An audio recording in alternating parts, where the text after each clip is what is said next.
Hare Nama eva kevalam, kalo nasteva nasteva nasteva gatiranyata.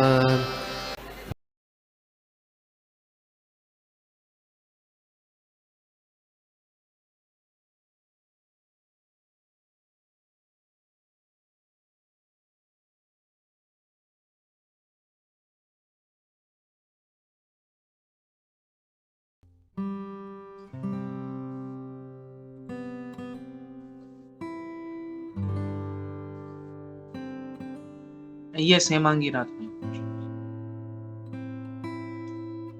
हरे कृष्णा प्रभु जी, प्रणाम प्रभु जी। बहुत सुंदर क्लास आपने दिया था, इम्पोर्टेंट वर्ड्स था और अपने स्थायी और व्यभिचारी भाव ये दोनों के बारे में बहुत अच्छे से एक्सप्लेन किया और जो समझ भी आ गया कि लक्ष्मी जी का स्थायी भाव मतलब उनका स्थायी भाव मतलब उनका परमानेंट नेचर जो है वो भगवान नारायण श्री कृष्ण की हमेशा चरणों की सेवा करना, ये उनका स्थायी भाव है, परमानेंट नेचर है। और व्यभिचारी भाव जो है वो अस्थाई नहीं आप उसको बता रहे हैं, आप उसको व्यभिचारी बता रहे हैं। वो व्यभिचार आपने कहा था जो भक्तों के प्रमुख रूप को अस्थाई भाव से बढ़ाता है। मतलब जैसे लक्ष्मी जी का प्रमुख रूप है वो है भगवान की सेवा करना, और उसी को वो और बढ़ाता है, उसी को आप व्यभिचारी भाव बता रहे हैं कि जो भौतिक, और यही फर्क है भौतिक और आध्यात्मिक जगत में। तो इसीलिए हमें इस गर्व को आध्यात्मिक मतलब भौतिक रूप से नहीं देखना है, हमें उसको, इस भाव को आध्यात्मिक रूप से देखना है। करेक्ट नो प्रभु जी? Yes, correct. I was trying my best to explain. Yes प्रभु जी, तो इसीलिए मैंने ये बताया जो मुझे समझ आया। तो वंडरफुली एक्सप्लेन प्रभु जी, ये दो भावों के बारे में आपने जो बताया। और आपने ये भी बताया कि इस्कॉन मायापुर का आपने एग्जाम्पल बताया कि जहाँ पर राधा माधव की सेवा होती है, आराधना होती है भगवान कृष्ण की, वहां लक्ष्मी जी का वास भी हमेशा होता है। जैसे मायापुर पहले एक गांव था, अभी वो इतना डेवलप शहर बन गया है और वहां पे भक्त, इतने सारे भक्तों के निवास करते हैं और अभी भी वहां पे प्रचार चल रहा है। तो प्रभु जी बहुत ही सुंदर क्लास। और आज का जो दिन है, हिज होलीनेस भक्ति सिद्धांत सरस्वती ठाकुर जी का तिरोभाव दिन है, कि जिन्होंने हमें जिनकी वजह से श्रील प्रभुपाद इस्कॉन के फाउंडर आचार्य बने, अपनी गुरु की मार्गदर्शन इच्छा को पूरी करते हुए, और आज हम इस पद पर है और आज हम साथ में बैठकर इस भगवतम का श्रवण कर रहे, कथा का। तो उनके चरणों में प्रणाम प्रभु जी, और आपको भी प्रणाम प्रभु जी for a beautiful class. Hare Krishna प्रभु। Hare Krishna. Thank you, Hemangi Radha Mataji, for those points. Or thank you for reminding me that it's Saraswati Thakur's disappearance day. Actually, मुझे सुबह से मालूम था कि disappearance day है, अन्न नहीं अर्पण करना है. But I was so occupied with the class, with preparation, कि मैं actually I didn't connect कि आज का जो दिन है वो Saraswati Thakur disappearance day. Although yesterday also my wife was listening to the class, I was discussing with my wife also. वो सब डिस्कशन सुबह भी एक मुझे लेक्चर किसी ने सेंड किया कि प्रभुपाद जी का जो लेक्चर है भक्ति सिद्धांत सरस्वती के तिरोभाव के दिन। और अगर हम देखा जाए तो आज हम राधा कृष्ण का जो आराधना कर रहे हैं, ये भागवत समझ रहे हैं, वो उन्हीं ही की कृपा है। वे ही श्रीधाम मायापुर में उन्होंने ही एक व्रत किया था कि वह 1,000 कोटि नाम जप करेंगे, ऐसे कुछ, जो उन्होंने 10 साल का व्रत किया था। और जब वह कलकत्ता गए पहली बार, उन्होंने जब प्रचार शुरू किया, इट वाज वेरी डिफिकल्ट, क्योंकि बहुत सारे सहजीय लोग थे, स्मार्त ब्राह्मण थे, वो अपोज कर रहे। बट एज दे से ट्रुथ ऑलवेज प्रिवेल्स, सत्य जो है वह हमेशा जीत जाता है। और उन्होंने बहुत कठिनाई ली सत्य का प्रचार करने के लिए, और वह एंड ही वाज सक्सेसफुल थे। और इट्स अनइमेजिनेबल उन्होंने जो किया है, इसके बारे में तो क्या कहते हैं, बहुत कुछ कहा जा सकता है, unlimitedly. Thank you for reminding. Hare Krishna. Yes, Vinti Mataji. Hare Krishna प्रभु जी, दंडवत प्रणाम। बहुत ही उत्तम आपने जो क्लास दी, बहुत ही अच्छी लगी। मेरी दो वो हैं क्वेरीज कि एक इस श्लोक से तो रिलेटेड नहीं है, लेकिन वैसे कि जब हम भगवान का भोग लगाते हैं तो हम पर्दा जरूर लगाते हैं। एक तो इसका कारण जानना था कि हम क्यों पर्दा लगाते हैं, और दूसरा मंदिर में हम देखते हैं कि जब हम भक्त लोग जब पंचांग प्रणाम या दंडवत प्रणाम करते हैं तो वो मूर्ति के पैरेलल करते हैं, मतलब उसके वैसे सामने नहीं करते जैसे जनरली लोग करते हैं। जनरली जो और जगह करते हैं वो मतलब मूर्ति की तरफ सर करके करते हैं प्रणाम, दंडवत प्रणाम या जो भी करते हैं, लेकिन इसमें पैरेलल जैसे मूर्ति के पैरेलल करते हैं। तो इन दोनों के बारे में मुझे पूछना था कि इसका क्या रीजन है।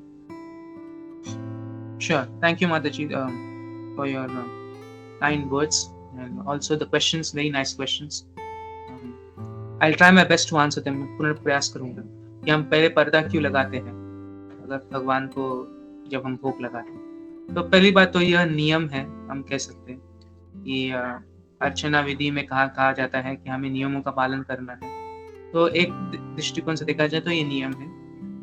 दूसरा कारण जितना मुझे याद है कि हमें भगवान को भोग लगा रहे, let him eat peacefully, ठीक है।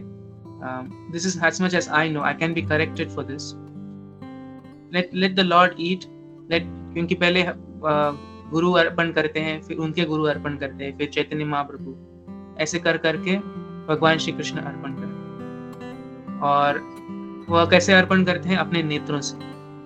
Krishna is complete in itself, वो अपने नेत्रों से अर्पण करते हैं।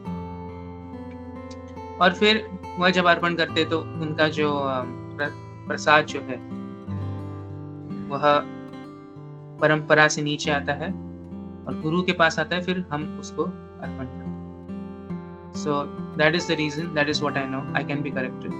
और दूसरा आपने जो प्रश्न पूछा कि हम कैसे भगवान के जब हम दंडवत प्रणाम में पंचांग प्रणाम करते हैं तो ऐसे क्यों होता है कि हम हमारा बायना हिस्सा जो है भगवान को दिखाते हैं।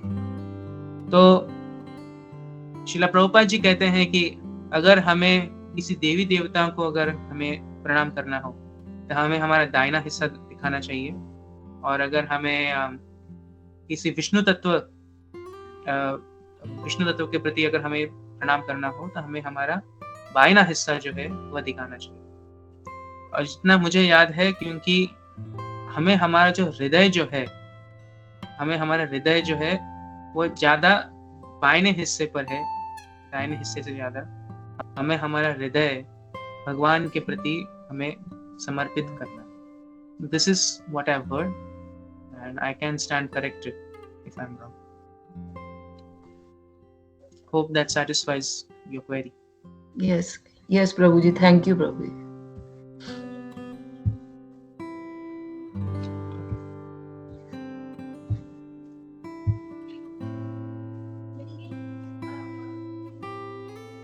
हरे कृष्णा। आई थिंक और किसी का कोई क्वेश्चन कमेंट नहीं है तो थैंक यू प्रभु for this wonderful session, very nice class. और विनती माता जी का भी जो था, sorry to interrupt Gopiman or Prabhu. Yeah Prabhu. I just wanted to say one thing on the pranam, that in our main temples we have Srila Prabhupada, so we don't give our feet also to Srila Prabhupada, and that is why the way we do the pranam. But otherwise in Vishnu temples usually they do pranam straight to the Lord. This is what something I remember, not exactly, but if you can add or correct me or what.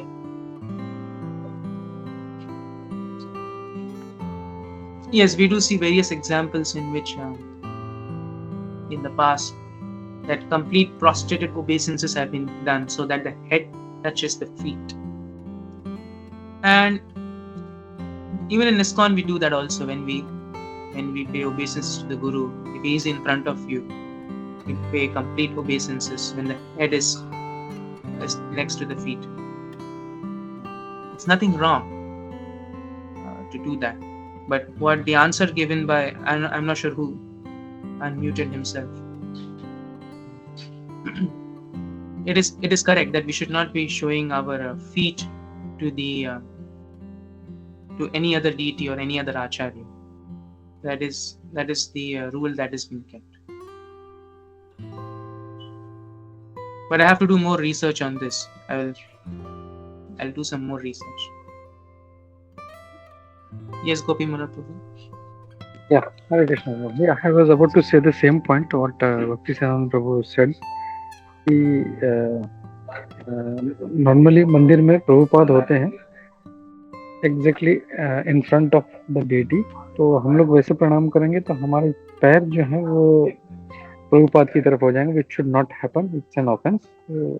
वो एक reason है जो मैंने सुना है। And one more reason is our heart is on the left hand side, so that is also reason we keep our heart on the side of the Lord और वैसे प्रणाम करते हैं। So these are the two reasons what I have heard in many lectures from many devotees. So yeah, वो एक बोला था बस। Yeah, thank you Prabhu. Sorry, Gopi Manohar Prabhu, I think I had interrupted in between. No problem, it's okay.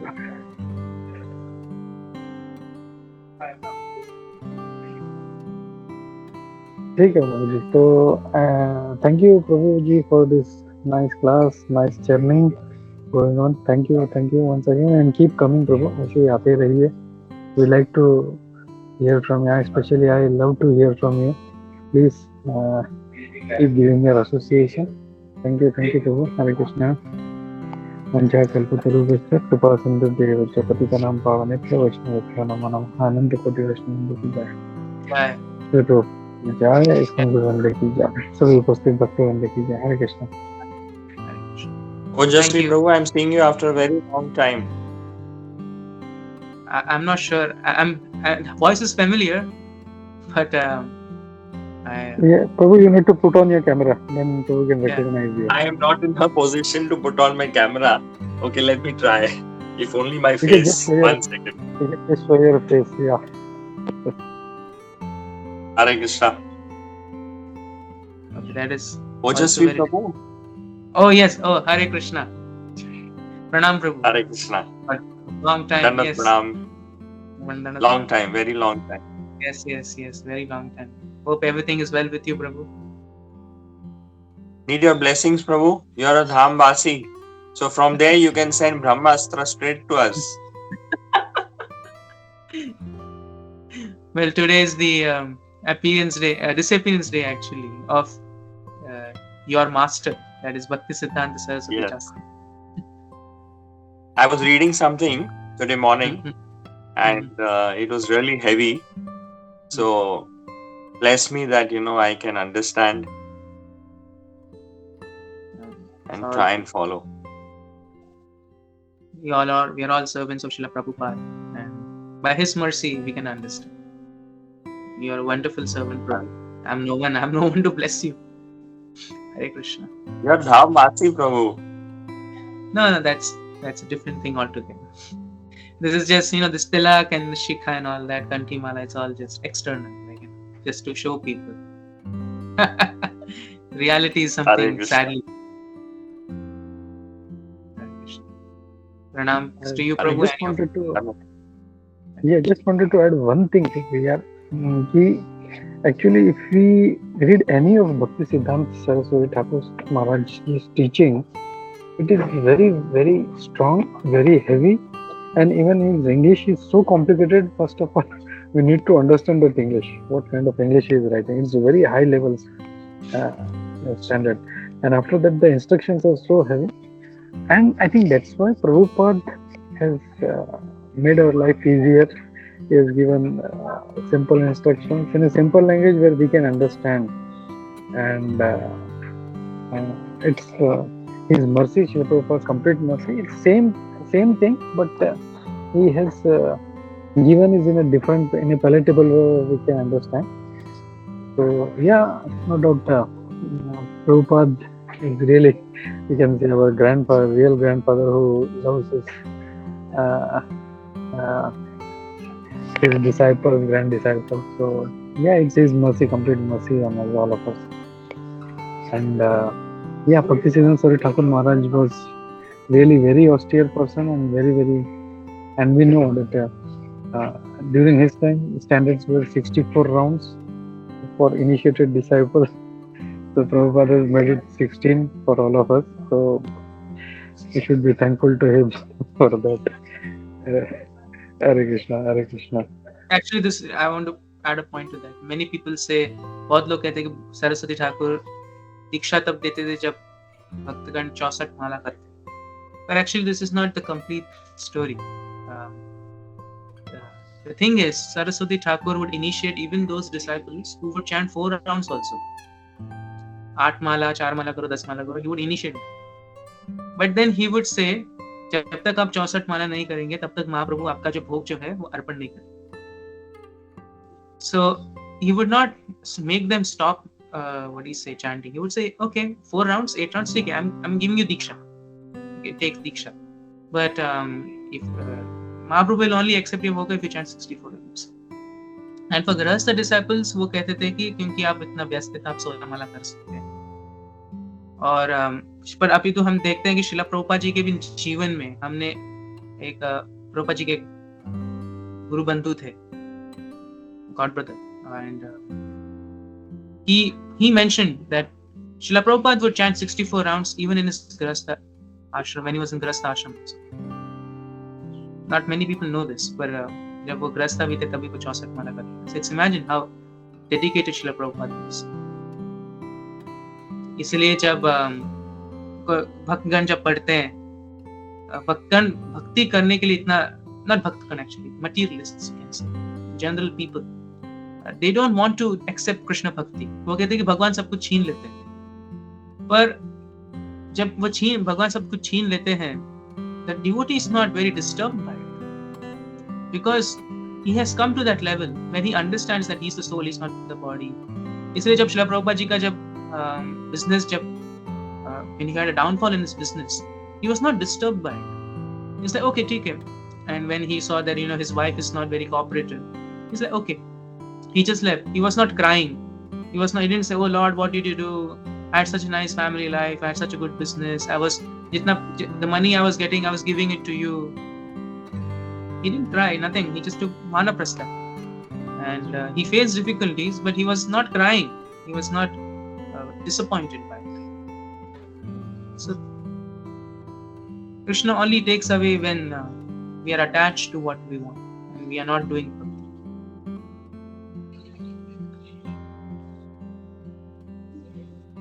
Thank you, Prabhu. Very nice point. And this aspect of Srila Bhaktisiddhanta Saraswati Thakur Maharaj, I never heard that even who were doing 4 rounds, he used to give them diksha, and so wonderfully he used to say, okay, जब तक तुम 64 माला नहीं करते, भगवान तुम्हारा भोग ग्रहण नहीं करेंगे. It was really very wonderful. You can see how merciful even Bhaktisiddhanta Thakur महाराज जी भी कितने कृपालु थे कि चलो ठीक है 64 नहीं 4 तो 4 चलो चालू करो. And he used to give that. So nice. Thank you, Prabhu, for sharing this. Hare Krishna. I think Surud Madhav want to say something. हरे कृष्णा गोपी मोहन प्रभु दंडवत प्रणाम. हरे कृष्णा ओजस्वी कृष्ण प्रभु दंडवत प्रणाम. जस्ट अभी लाइक एक पॉइंट पे जस्ट एक प्रभु जी बता रहे थे कि like you said whenever Krishna भक्ति में जो आते हैं they are fearful कि Krishna takes away everything and he tells himself I take everything. So basically it is not taking, वो बता रहे थे, it is Krishna is testing the faith. तो कृष्णा एक भक्त का faith टेस्ट करते हैं. तो even कुरुक्षेत्र वॉर में when Arjun chose Krishna, so Krishna was testing Arjun's faith. तो उनको बोलते हैं ना वो हार निश्चित है तेरी सदा रहेगा उदास, माखन दुर्योधन लेकर छाछ बची तेरे पास. So basically Krishna is telling Arjun, I mean testing him, देखते इसका रिएक्शन क्या है. So Arjun is not even bothered, मतलब वो उनको नहीं लगता अरे मैंने गलती क्या की, तो is not saying अरे so Lord did I make a mistake by choosing you and not the Narayani Sena. That is the what he is testing. लेकिन अर्जुन का जो रिप्लाई है is not even a moment thinking कि उसने गलती की है. He says जीत निश्चित है मेरी, दास नहीं हो सकता उदास, माखन लेके क्या करूं जब माखन चोर है मेरे पास. So that is how like Krishna purposely he says that to see whether Arjun अभी क्या बोलेगा. But अर्जुन बोल रहे Lord the source of everything, जो माखन का जो सोर्स है वो मेरे पास है, 1 टन या 1 किलो माखन लेके मेरा क्या होने वाला है. सो नारायणी सेना भले ही it is your opulence, but so I am not interested in that. You are there, so if you are there everything is there. So फिर we know that Kurukshetra war कौन जीता, अर्जुन ही जीता. सो हमारे भी जीवन में ये सारा जो होता है लॉर्ड इज टेस्टिंग अस. उस टाइम अगर हम लोग अपना फेथ बिल्कुल नहीं हटाते and we know Krishna is there, मतलब सब कुछ है, देन विल डेफिनेटली विन. ये जस्ट एक ऐड करना था. थैंक यू ब्रो, धन्यवाद, प्रणाम. Wonderful point. Thank you for sharing, Sudhit Malaprabhu. Thank you, thanks to you प्रभु, बिकॉज ऑफ विच इतना अच्छा मंथन हो रहा है. थैंक यू प्रभु एंड कीप जॉइनिंग. तो आई थिंक और किसी का कोई प्रश्न टीका टिप्पणी नहीं है तो हम लोग रुकते हैं यहाँ पे. और फिर से एक बार बहुत बहुत धन्यवाद प्रभु जी. हरे कृष्णा, धन्यवाद, प्रणाम प्रभु. Hare Krishna. Thank you very much for the opportunity. Indeed, it was a very interesting piece. Thank you. Hare Krishna. Thank you धन्यवाद, प्रणाम. तो हम लोग बढ़ते हैं नरसिंह आरती की तरफ. हरे कृष्णा.